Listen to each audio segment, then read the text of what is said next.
시편 124편 1절에서 4절인데요. 오늘은 저희가 개역개정이 아니라 세번역으로 한번 읽었으면 좋겠습니다. 이 묵상하다 보니까 세번역이 좀 더 저희가 이해하기가 편해서 세번역으로 한번 읽도록 하겠습니다. 화면을 참조하시기 바랍니다. 저부터 읽겠습니다. 하늘 보좌에서 다스리시는 주님, 내가 눈을 들어 주님을 우러러 봅니다. 상전의 손을 살피는 종의 눈처럼 여인의 손을 살피는 몸종의 눈처럼 우리의 눈도 주님께서 우리에게 자비를 베푸시기를 원하여 주 우리 하나님을 우러러 봅니다. 주님, 우리에게 자비를 베풀어 주십시오. 우리에게 자비를 베풀어 주십시오. 너무나도 많은 멸시를 받았습니다. 함께 평안하게 사는 자들의 조롱과 오만한 자들의 멸시가 우리의 심령에 차고 넘칩니다. 아멘. 자리에 앉으시겠습니다.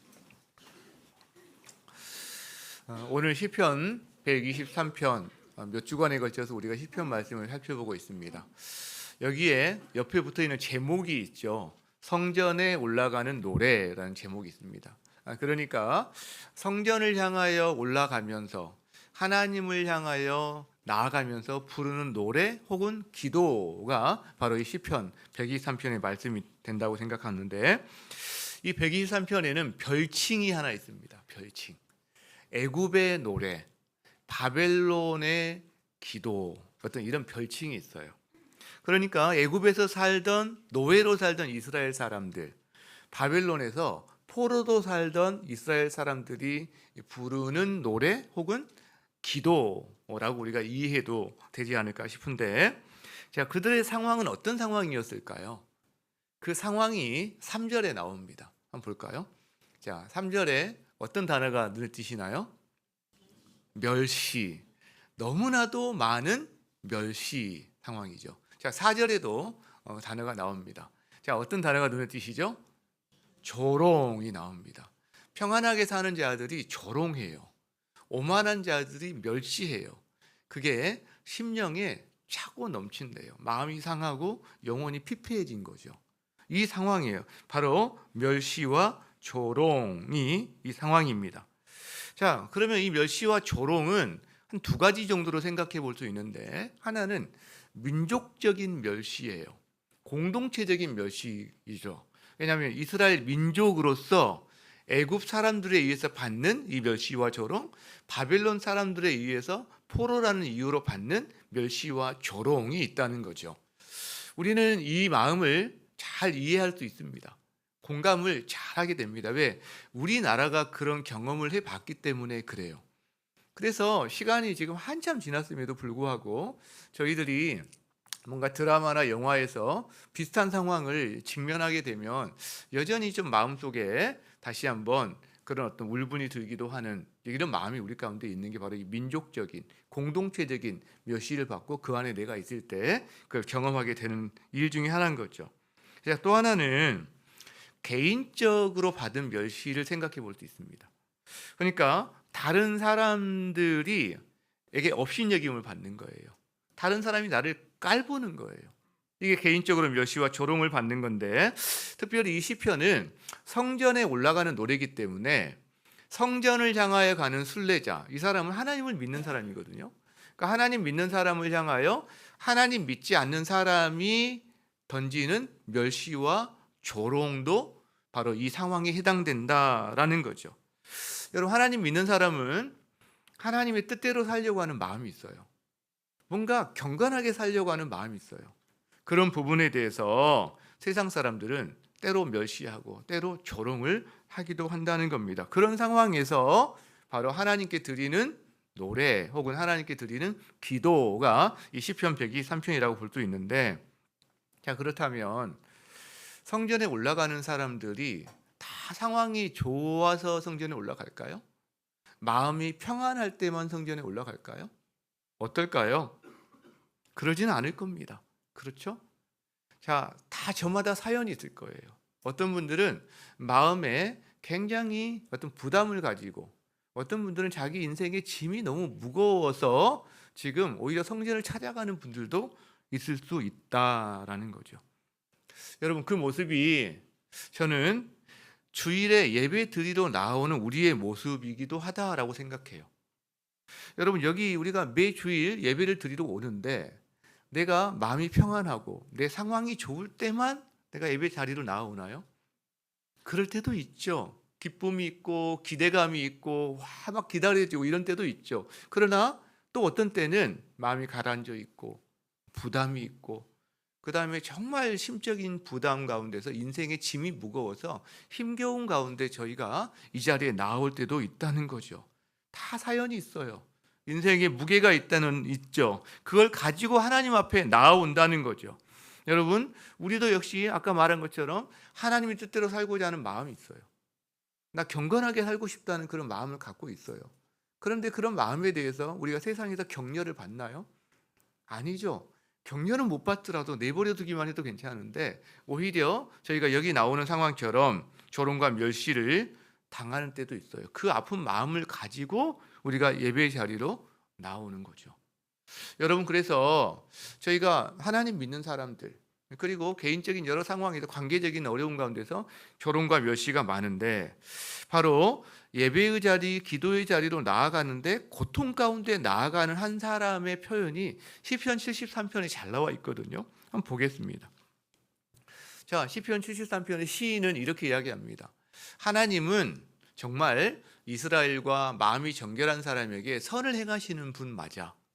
그런데 나는 거의 넘어질 뻔했어. 그 다음 나는 걸음이 미끄러질 뻔했어. 즉 실족할 뻔했다는 말인데 이유가 뭐예요?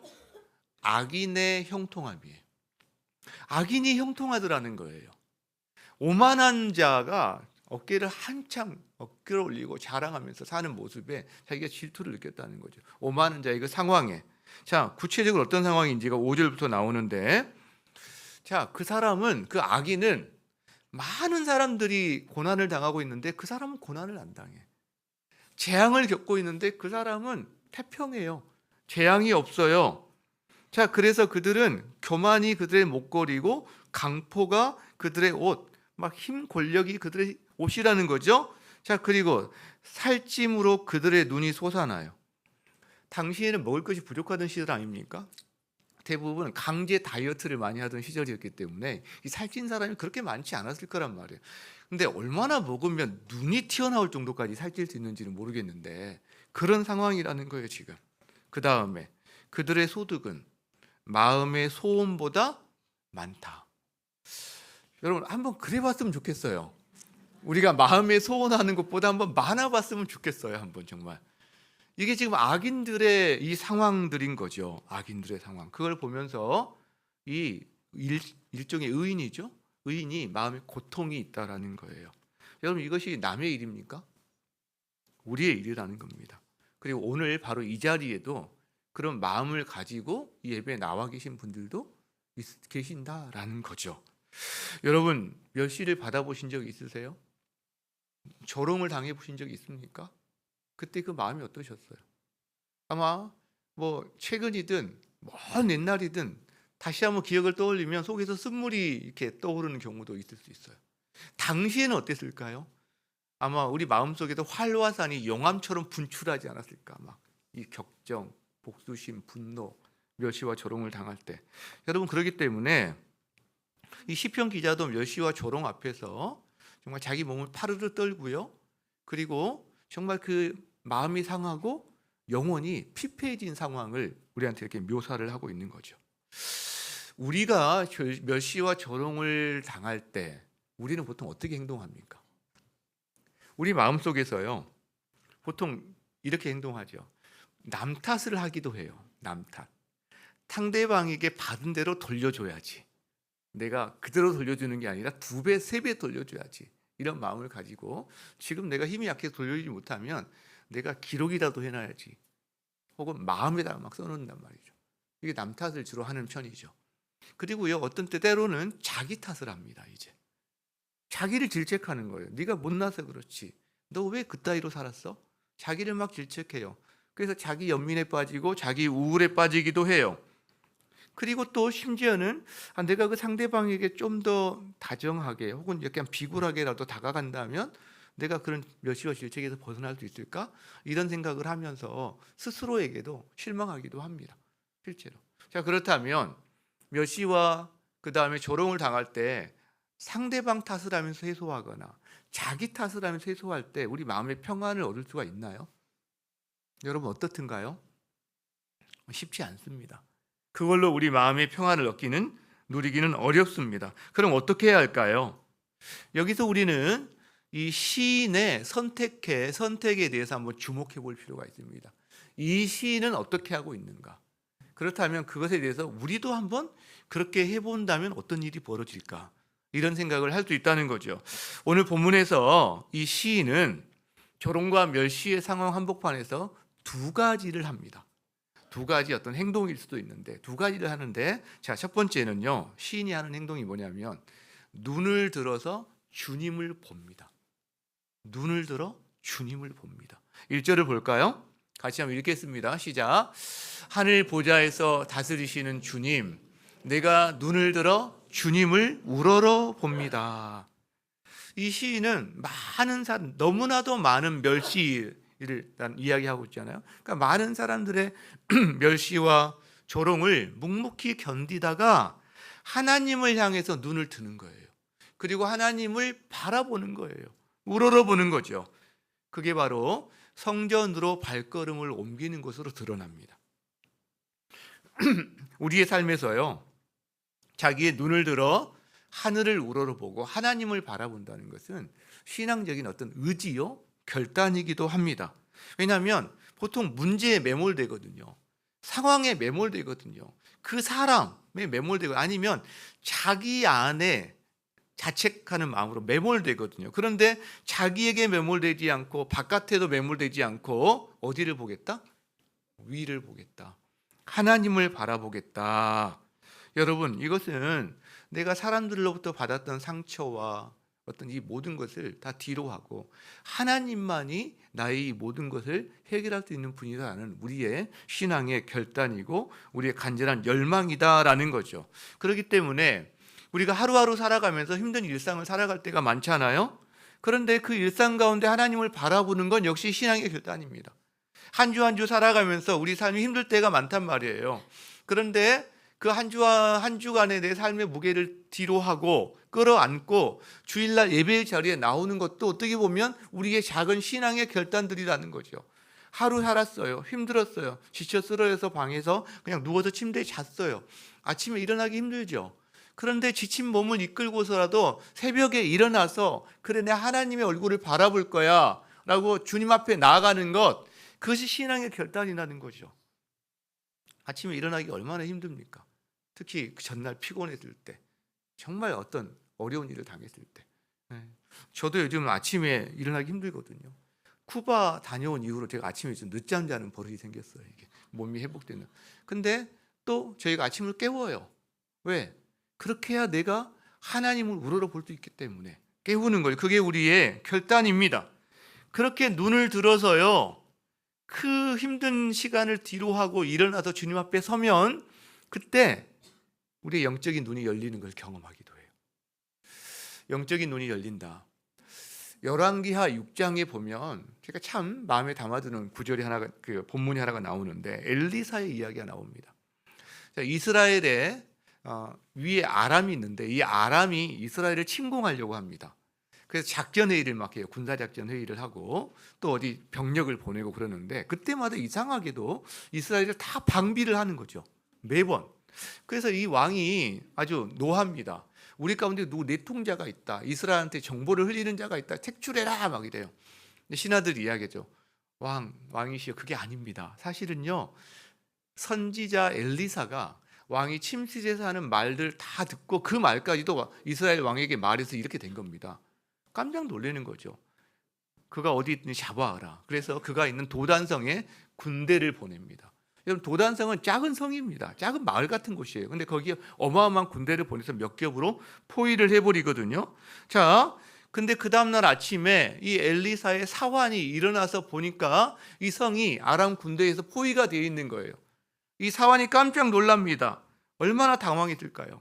아마 공포심이 확 일어났던 것 같아요. 이렇게 표현합니다. 아, 내 주여, 우리가 어찌하리이까. 여러분, 이렇게 말했겠어요?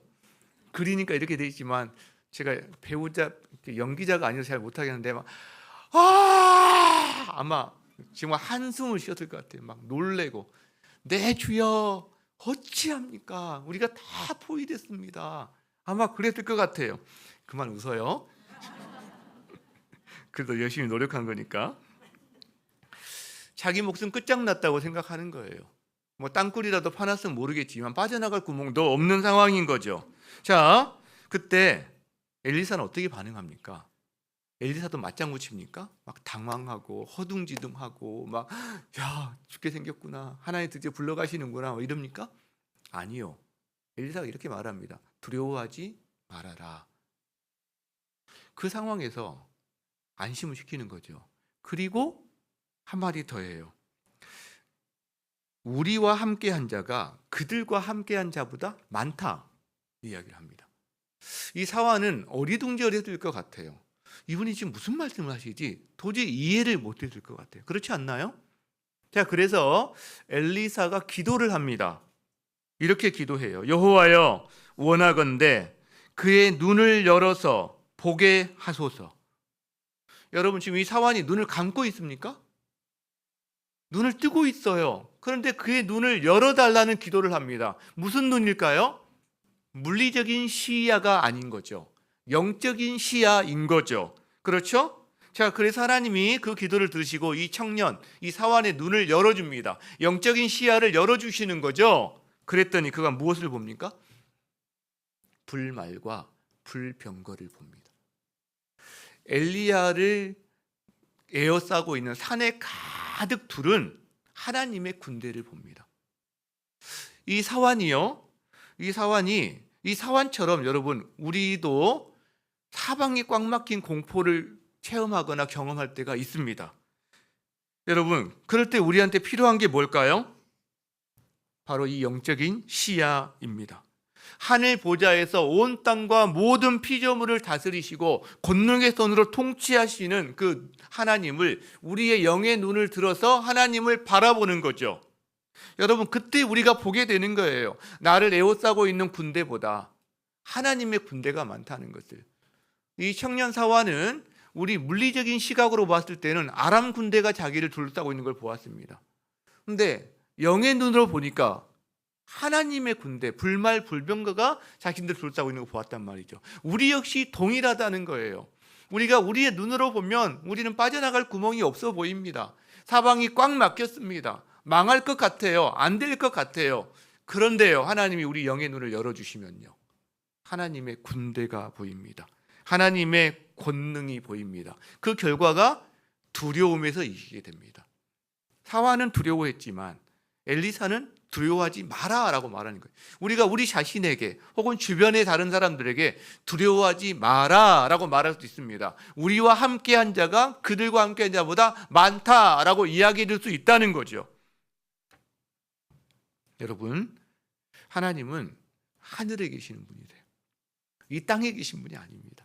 이 땅을 초월하고 계신 분이세요. 이 땅의 문제는 땅의 것으로 해결이 안 됩니다. 하나님의 은혜로, 능력으로 해결되는 거죠. 그래서 우리는 이 땅의 문제에 있을 때 이 땅만, 그 문제만, 그 상황만 쳐다보고 있는 것이 아니라 눈을 들어 하나님을 바라본다라는 겁니다. 시인이 이 주님을 바라보는 태도가 2절에 나옵니다. 우리 같이 한번 읽겠습니다. 시작. 상전의 손을 살피는 종의 눈처럼, 여주인의 손을 살피는 몸종의 눈처럼 우리의 눈도 주님께서 우리에게 자비를 베푸시길 원하여 주 우리 하나님을 우러러 봅니다. 이 시편이 써지던 그 시절에, 그때 당시 주인들은 자기 종에게 뭐 말로도 지시를 했겠지만 손짓으로도 지시를 많이 했던 것 같습니다. 특별히 집에 손님이 온다거나 잔치를 열 때는 이 주인은 그 손님과 대화를 하고 맞이해야 되는 어떤 이런 위치에 있기 때문에 막 소리 질러 가면서 자기 어떤 그 종들에게 뭐 지시할 수 있는 상황이 아닌 거죠.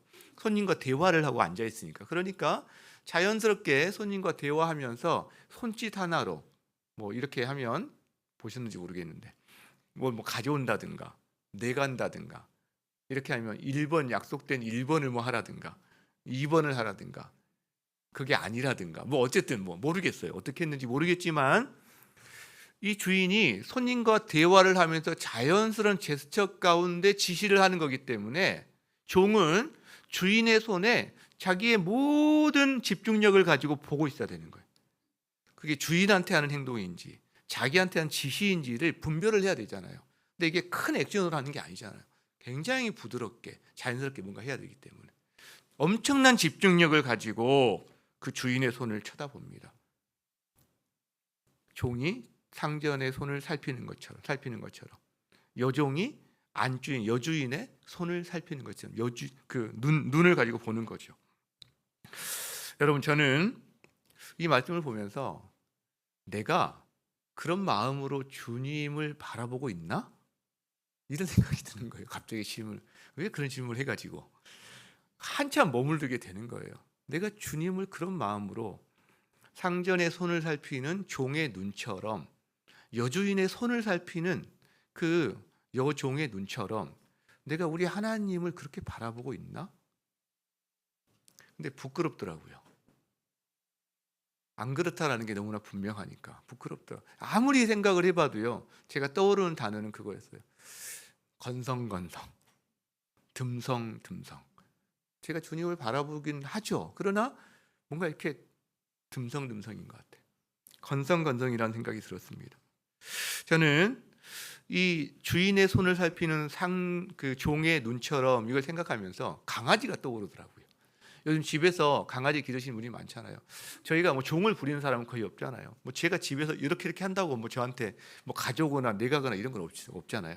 뭐 여러분도 마찬가지. 그러니까 이게 실감이 좀 덜 나는데, 근데 강아지는요 주인이 다음 행동할 걸 다 안돼요. 뭘 할 건지, 지금 마트를 가는 건지 산책을 가는 건지 화장실을 가는 건지 부엌을 가는 건지 뭐 다 안돼요. 어떻게 할까요? 24시간 365일 내내 주인만 관찰하고 있대요. 계속 주인을 쳐다보고 있는 거예요. 그러니까 일정한 패턴을 읽게 되는 거예요. 우리는 인식하지 못하는데 이 강아지는 다 알고 있는 거예요. 뭘 할 때는 뭐 하더라, 뭐 이게 알고 있는 거죠. 그러니까 다 아는 거예요. 여러분, 집에서 강아지 기르시는 분들은 그래서 강아지를 좋아하는 것 같아요. 왜? 나만 바라봐. 계속 자기만 바라봐주고 있고 충성스럽게 꼬리 흔들어주죠. 막 하긴 뭐 안 그런 강아지도 가끔 있긴 하지만, 그러니까 주인에게 그렇게 집중하고 마음을 주고 충성을 다하니까 여러분, 우리가 강아지를 예뻐하는 것 같아요. 저는 그런 마음이 듭니다. 그게 충성이구나. 내가 하나님께 그렇게 하고 있나? 우리가 하나님께 그렇게 하고 있나? 하나님께 그 마음을 다 드리고 있나? 하나님을 정말 그렇게 주의 있게 하나님을 살피고 있나? 하나님을 바라보고 있나? 잘못하면 나는 이 강아지만 또 못한 뭐 이렇게 할 수 있는, 기도하게 됩니다. 하나님, 주인의 손을 살피는 종의 눈처럼 저도 그렇게 하나님을 우러러 집중해서 바라보는 영혼이 될 수 있다면 여러분, 그게 진짜 행복일 것 같은데요. 그게 진짜 평안을 줄 것 같은데요. 그 기도를 하게 됩니다. 그런 사람이 되었으면 좋겠다. 왜? 우리는 살아가면서 때로 많은 멸시와 조롱을 당합니다. 관계적인 면에서 그런 일이 부지기수로 일어납니다. 그때 여러분, 우리가 그 멸시와 조롱 앞에 취했던 우리의 행동은 무엇입니까? 그때 우리가 바라보았던 것은 무엇이었습니까? 실제로 이런 환경에서 시인이 바라보았던 것은 분명했어요. 바로 눈을 들었어요. 그리고 하나님을 바라보았어요. 실제로. 그래서 우리도 그렇게 했으면 좋겠습니다. 내가 멸시와 조롱을 받았을 때 똑같이 돌려주고 복수하고 그걸로 반박하고 혹은 나 자신을 질책하고 우울해하는 것이 아니라 바로 하나님을 눈을 들어 주님을 봅니다. 눈을 들어 주님을 봅니다. 여러분, 이럴 때 우리는 평안을 얻을 수 있을 줄 믿습니다. 게다가 요즘 참 어려운 시절이잖아요. 미래에 대한 불안, 염려. 여러분, 모든 세대 가운데 이게 없는 세대가 없습니다. 누구도, 청년도, 중년도, 장년도, 노년도 다 있습니다. 여러분, 그럴 때 우리가 해야 될 일은 무엇일까요? 눈을 들어 주님을 봅니다. 이 말씀이라고 믿습니다. 여러분, 그럴 때 분주하고 안식 없고 방황하는 내 모습 뒤로 하고 나 자신의 우울한 모습 뒤로 하고 눈을 들어 주님을 바라볼 때 하나님 주시는 평안, 그리고 하나님이 열어주시는 문, 그것이 여러분에게 열리기를 주의 이름으로 축복합니다. 자, 이것이 시인이 했던 한 가지 행동이라면, 눈을 들어 주님을 봅니다. 이것이 시인이 했던 한 가지 행동이라면 한 가지가 더 있더라고요. 그게 뭐냐면 하나님의 자비를 구합니다. 자비를 구합니다. 자, 2절 말씀 보겠습니다. 2절 말씀, 주님께서 우리에게 자비를 베푸시길 원하여 주 우리 하나님을 우러러 봅니다. 그래요. 그러니까 눈을 들어 주님을 봅니다라고 하는데 그 핵심에 뭐가 있냐면 하나님의 자비를 구하는 마음이 있는 거예요. 그게 바로 이유인 거죠. 그래서 3절에 그 기도가 나옵니다. 같이 한번 읽어봅시다. 시작. 주님, 우리에게 자비를 베풀어 주십시오. 우리에게 자비를 베풀어 주십시오. 여러분, 성경이 뭐 종이가 남아서 두 번을 씁니까? 아니죠. 강조죠. 정말 이 기도를 반복하고 있다는 것을 우리에게 알려주는 거죠. 정말 이 기도 하나만 주님께 드리고 있다는 것을 우리에게 알려주는 거죠. 근데 왜 자비를 구합니까? 왜? 4절을 봅시다. 4절. 자, 3절 먼저 보고요. 너무나도 많은 멸시를 받고 있기 때문에 자비를 구해요. 그리고 4절을 봅시다. 조롱과 멸시가 나와요. 근데 누가 조롱하나요? 평안하게 사는 자들이 조롱합니다. 누가 멸시하나요? 오만한 자들이 멸시합니다. 그럼 평안하게 사는 자들, 오만한 자들은 누구일까요? 우리가 두 가지로 생각해 볼 수 있을 것 같아요. 하나는요, 애굽 사람들, 바벨론 사람들입니다. 노예로 사는 이스라엘 사람들, 포로로 사는 이스라엘 사람들을 조롱하고 멸시하는 거죠. 우리로 바꿔서 이야기한다면 좀 가진 사람들, 똑똑한 사람들, 좀 잘난 사람들, 권세 있는 사람들, 뭔가 내가 낫다고 생각하는 사람이 자기보다 못 가졌거나 못났다고 생각하는 사람을 내리깔고 멸시하고 조롱하는 모습, 똑같은 거죠. 이게 지금 이게 한 가지 모습인 것 같아요. 한 가지 모습. 또 하나는요, 누가 평안하고 누가 아니란 사람들입니까? 바로 하나님 없이 사는 사람이라고 할 수 있어요. 하나님 없이 사는 사람들. 성전을 향하여 올라가는 순례자들을 향하여 평안한 자들이 지금 조롱하는 거거든요. 그리고 멸시하는 거거든요. 그러니까 하나님 믿지 않거나 하나님 없이 사는 사람들이 하나님 믿는 사람을 향하여 멸시와 조롱을 베푸는 거죠. 여러분, 우리로 한번 적용한다면요, 우리 역시 하나님 뜻대로 살려고 하는 마음이 있어요. 경건하게 살려고 하는 몸짓을 우리가 주 앞에 드립니다. 그런데요, 그런 사람들의 특징이 뭐예요? 섬겨요. 뭔가 손해보는 일도 해요. 서슴지 않게. 그리고 뭔가 어리벙벙해 보여요. 자기 이익 못 챙기고 그러는 것처럼. 세상 사람들이 볼 때는요, 어리석어 보여요. 영리해 보이지 않아요. 저렇게 해서 인생 살 수 있겠나? 저렇게 해서 성공할 수 있겠나? 저렇게 해서 높은 지위에 오를 수 있겠나? 우리를 실패자 취급하는 경우가 많다는 거죠. 혹은 덜 떨어진 사람으로 우리를 취급하고 함부로 대하는 경우가 있다는 거죠. 여러분, 그런 상황이에요. 그런 상황에서 이 시인은 기도하는 겁니다. 주님, 자비를 베풀어 주십시오. 우리는요, 멸시와 조롱을 당하면요, 상대방에게 복수하고 싶어지고요, 하나님께 항변하고 싶어져요. 하나님 뭡니까? 내가 왜 이렇게 살아야 됩니까? 좀 번듯하게 잘 살거나 번듯하게 성공하거나 저 자리에 올라가거나 그래서 코를 납작하게 해주고 싶은데 왜 저는 이 모양 이 꼴로 살아야 됩니까? 우리 마음은 그런 마음이 든다는 거죠. 그런데 시인은 그렇게 하지 않아요. 하나님의 자비를 구합니다. 여러분, 우리는 여기서 한 가지를 알게 돼요. 우리가 조롱과 멸시 속에서 진정 구할 것은 하나님의 자비라는 거예요. 왜 그러느냐? 여러분, 우리도요, 조금만 힘이 생기면, 우리도 조금만 가지면, 우리가 조금만 잘나 있으면 우리보다 못난 사람, 부족한 사람, 이런 사람들을 똑같이 그렇게 내려보는 죄의 습성이 우리에게도 여전히 남아 있다는 거예요. 그러니까 우리가 멸시와 조롱을 받을 때 나를 돌아보는 거죠. 내가 억울하죠. 그러나 나 역시 그런 사람이라는 것을 우리가 깨닫게 되거든요. 자, 그래서 나에게 조롱한 사람, 멸시한 사람 복수만 한다고 해서 이 문제가 끝나나요? 나는 다른 사람들이 그걸 할 수 있는데? 아니죠.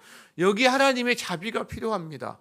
하나님의 자비로 내 심령이 채워져야 나를 향해서 했던 것을 뛰어넘을 수가 있고요. 나 역시 하나님의 자비로 채워져 다른 사람을 하나님의 형상으로 바라보고 하나님의 자비를 흘려보낼 수 있는 사람으로 설 수 있게 된다는 거예요. 하나님의 자비가 아니고서는 이 문제가 끝이 나지 않는다라는 거죠. 실제로 오늘 예배 자리에 나오면서 여러분이 하나님 뜻대로 하려고 사업할 때 하나님 뜻대로 하는 게 쉽습니까? 공부할 때, 시험 볼 때, 모든 상황에서 경건하게 살려고 하는 게 쉽습니까? 아니잖아요. 어떤 그런 마음을 안고 들어오신 분들, 하나님의 자비가 부어지면, 하나님의 은혜가 부어지면 우리가 감당하지 못할, 이기지 못할 시험이 없다고 저는 믿습니다. 저희 젊은 시절에도 그랬습니다. 정말 힘든 마음으로 세상을 향한 불평과 원망이 가득할 때 하나님의 자비가 부어지니까 세상을 향한 원망과 불평이 없어지더라고요. 실패감 속에서 저 자신에게 얼마나 미워했는지 모르겠어요.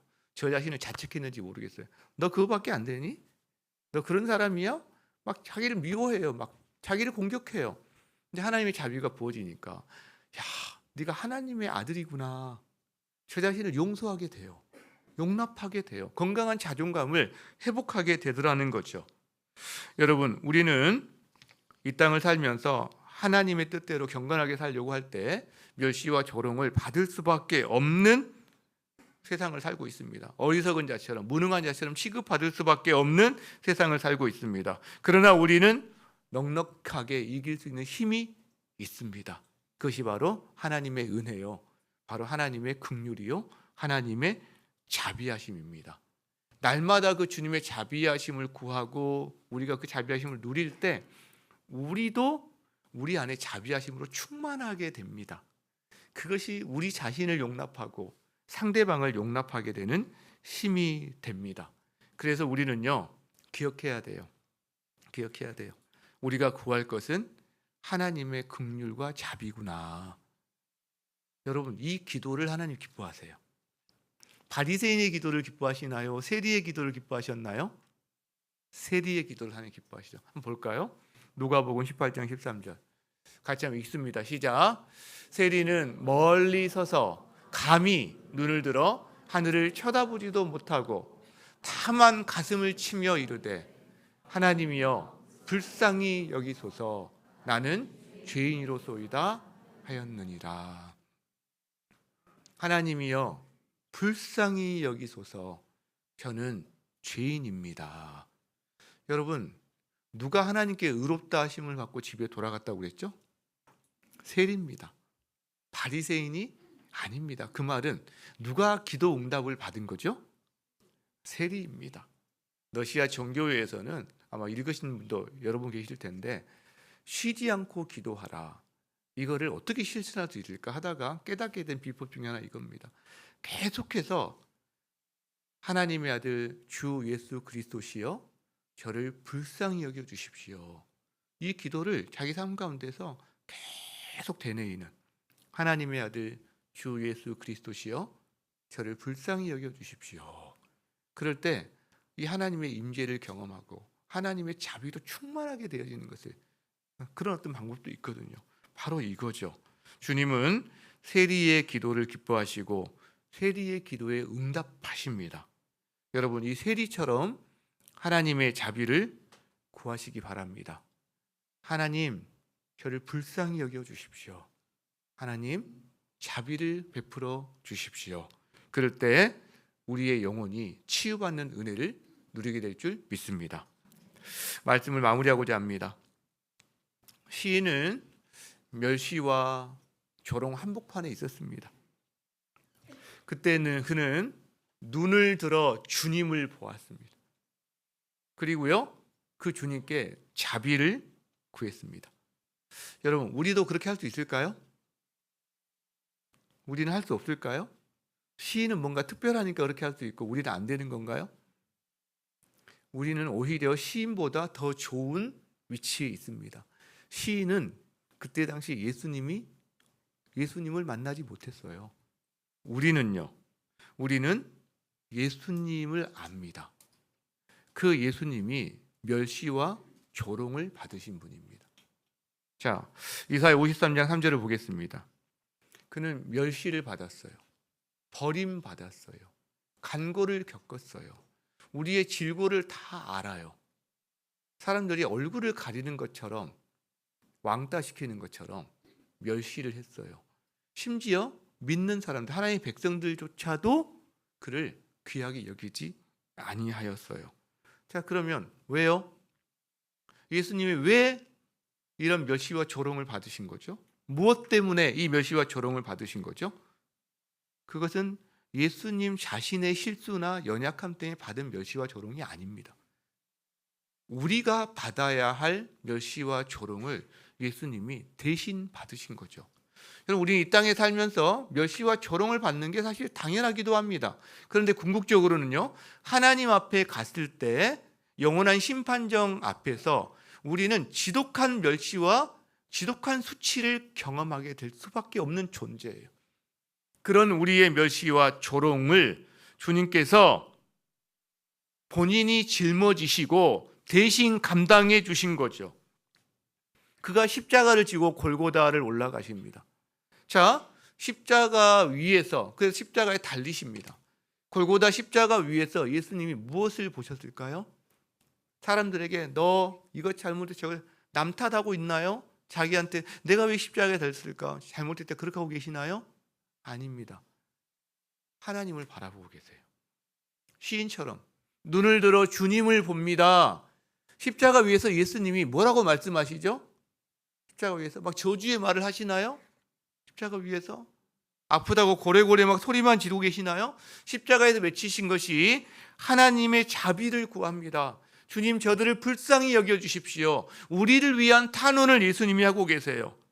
여러분, 그렇다면 예수님이 우리의 멸시와 조롱을 짊어지고 십자가에서 우리를 대신하여 그 멸시와 조롱을 다 감당하셨다면, 여러분, 우리가 이 땅에서요, 이 땅에 살아가면서 하나님의 뜻대로 살고자 하기 때문에, 경건하게 한번 살아보려고 하기 때문에 받는 멸시와 조롱이 있다면 그게 우리에게 영광이 될 수도 있지 않을까요? 그게 왜 우리의 아픔만 되고 우리가 떨쳐내야 될 것만 되는 것이 아니라 우리의 면류관이 될 수도 있고 우리의 영광이 될 수도 있지 않을까, 그런 생각도 해본다는 겁니다. 전혀 달라지는 거예요. 똑같은 멸시이고 조롱이지만 우리가 주님을 바라보고 십자가 예수님을 바라볼 때 달라질 수 있다는 거죠. 저는 그런 의미에서 한 사람이 생각이 나더라고요. 삭개오가 생각이 나요. 삭개오. 여러분, 세리장 삭개오 아시죠? 삭개오. 자, 그는 그 당시 여리고에서 완전한 멸시와 조롱의 대상이었습니다. 자, 그런 삭개오가 눈을 들어 예수님을 바라보겠다고 결심했어요. 그리고 자신의 채통도 생각하지 않고 뽕나무로 올라갔습니다. 왜 올라갔을까요?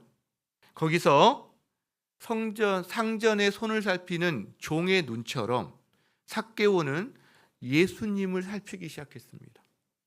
예수님이 상전이 손짓을 하면 당장 어떤 행동을 취하는 종처럼 예수님이 자기에게 어떤 행동을 하시면, 손짓을 하시면 당장이라도 달려가겠다는 마음으로 이 삭개오는 예수님께 주목했어요. 예수님을 바라보고 있었어요. 자, 그리고 그는 거기에서 자비를 구했을 것입니다. 큰 소리로 외치지 못했죠. 그러나 그의 영혼의 소리로 주여 저를 불쌍히 여겨주십시오. 저에게 자비를 베풀어 주십시오. 너무나도 많은 멸시가 제 삶에 넘쳐납니다. 수많은 사람들이 저에게 손가락질하고 조롱질합니다. 주님, 저를 불쌍히 여겨주십시오. 이 영혼의 외침이 삭개오의 뽕나무 위에 올라가 있는 이 삭개오의 눈, 삭개오의 영혼의 외침이었다는 거죠. 여러분, 예수님이 그런 삭개오를 바라보십니다. 눈을 마주치십니다. 그리고 삭개오에게 손짓을 하시는 거죠. 말씀으로 삭개오야 내려와라. 삭개오는 그 손짓에 바로 그 종처럼 반응하는 거죠. 예수님 삭개오를 받아주십니다. 용납하십니다. 그리고 삭개오의 집에 거하시겠다고 하시면서 가셔서 삭개오의 멸시와 조롱을 그 자신이 떠안고 예수님은 예루살렘으로 골고다로 올라가십니다. 여러분, 제가 바로 삭개오였더라고요. 저도 멸시와 조롱 속에서 어떻게 해야 되지? 내가 어떻게 살아야 되지? 알지 못하고 방황하던 사람이었습니다. 그런데 눈을 들어서 저 자신을 책망하던 눈, 상대방을 탓하고 세상을 향해 원망과 불평하는 눈을 들어서 하나님을 바라볼 수 있는 기회를 저에게 주셨어요. 그 주님을 봅니다. 이 시인처럼 주님을 보기 시작했어요. 그리고 주님의 자비를 구하기 시작했어요. 저를 불쌍히 여겨주십시오. 그럴 때 예수님이 삭개오를 만나주신 것처럼 저에게 눈길을 주셨고 저를 만나주셨습니다. 저는 그때 완전한 회복을 경험했어요. 세상을 향하여 원망불평이 없어졌습니다. 저 자신에 대해서 원망불평, 공격하는 일이 없어졌습니다. 건강한 자존감을 회복하게 되었습니다. 그리고 저의 어깨에 있었던, 저의 삶에 있었던 멸시와 조롱을 주님이 가져가시고 저에게서는 이제 이 땅에 대한 원망과 불평이 아니라 멸시가 아니라 하나님 나라가 새롭게 열리는 경험을 했습니다. 하나님 나라가 보이더라고요. 하나님이 긍휼히 여기시는 영혼들이 보이고 그런 세상이 보이더라고요. 그 주님이 경험케 해주셨죠. 우리 영혼이 그렇게 은총을 입으면 우리의 삶은 슬픔으로 가득하지만 이곳에서 천국을 경험할 수 있는 줄 믿습니다. 그 은혜가 여러분의 삶 가운데 가득한 한 주 되시기를 주님으로 축원합니다. 아멘. 우리 함께 찬양합시다. 주여, 우린 연약합니다. 주 뜻 이루며 살기엔 부족합니다. 우린 넘어집니다. 주여, 우리는 긍휼을 구하는 죄인입니다. 그래서 우린 주만 바라봅니다. 우린 주만 바라봅니다. 우리의 신앙 고백이 되었으면 좋겠습니다. 함께 찬양하겠습니다.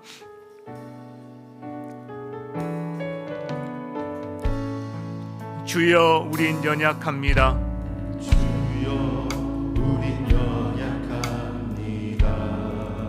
우린 오늘을 힘겨워합니다. 우린 오늘을 힘겨워합니다. 주 뜻 이루며 살기엔 부족합니다. 우린 연약합니다. 주여, 우린 넘어집니다. 오늘 하루 또 실수합니다.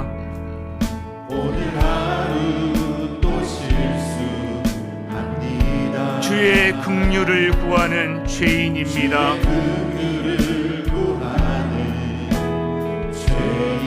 우린 주만 바라봅니다.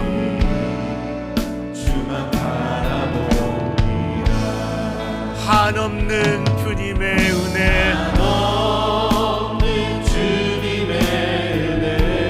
온 세상 위에 넘칩니다. 온 세상 위에 넘칩니다. 가릴 수 없는 주 영광,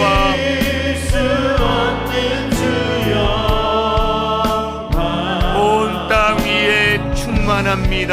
온 땅 위에 충만합니다. 주님만이 길이오니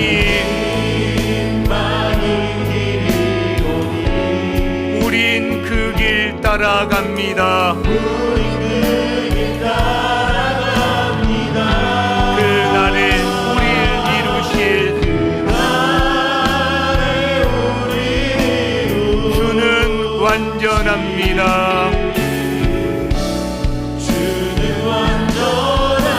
한없는 주님의 은혜,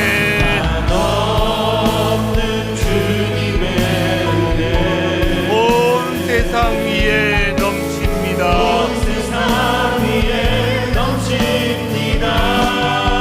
가릴 수 없는 주 영광,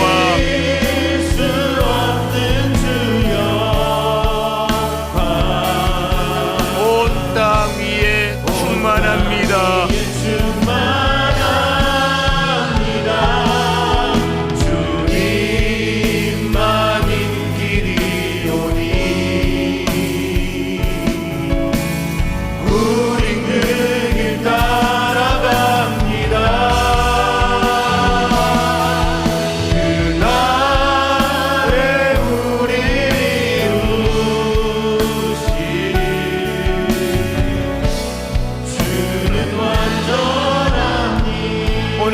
말씀을 기억하며 주여 외치고 기도의 자리로 나아갑니다. 주여